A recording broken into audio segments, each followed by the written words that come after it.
Okay, the last film I'm reviewing this week is The Princess and the Frog. Now, this is one of those typical background Disney stories, of course, of a princess, Prince Charming, yada yada yada. It's old school like Sleeping Beauty, Snow White, Little Mermaid even. It's a throwback to those films, and it's not quite as effective and doesn't have the pizzazz as it did when I first viewed those films. Even viewing them again as an adult, they still have a certain charm and aspect of them that made them so brilliant. This one doesn't have that, but it's still good, and I think kids will be really sucked into the story. Now, of course, the story begins. It's set in an African American community in New Orleans. A young girl named Tiana who is loved greatly by her parents, Eudora, voiced by Oprah, and her father James, played by Terrence Howard, and he serves up a mighty gumbo as a restaurant owner, and he goes off to war and doesn't return. For Tiana, now as an adult, she wants to make it as her own restaurant owner and serve up her dad's gumbo to the community.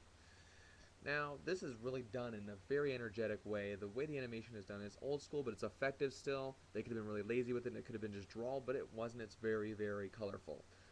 Now, you've heard the old fairy tale, the princess kisses a frog, and the frog turns into a Prince Charming, but what if instead she turns into a frog? Yes, that's right. That's what this story pretty much is. As now Tiana and the visiting Prince Naveen, voiced by Bruno Campos, are both amphibians, and now, of course, they're stuck as frogs and are wondering how to break it. And of course, this was a spell all done by the evil voodoo villain Dr. Facilier, voiced very well by character actor Keith David, in a really fun voiceover performance. You can tell he's having a good time with this.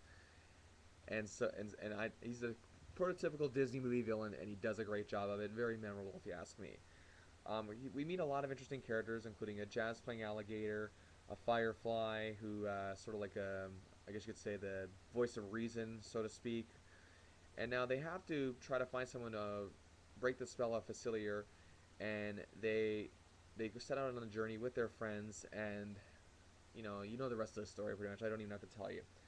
Now, again, the thing about Disney films is that, of course, normally the big hype around this is the fact that it's really featuring African American characters.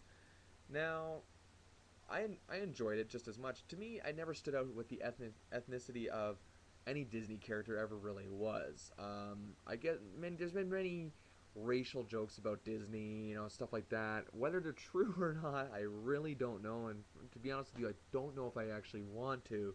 But anyway, The Princess and the Frog is basically just you rehash the old Disney stories, but I had a good time watching it, so it was good enough for what it was. So on that basis alone, I'm gonna recommend it and give The Princess and the Frog 3 stars out of 5.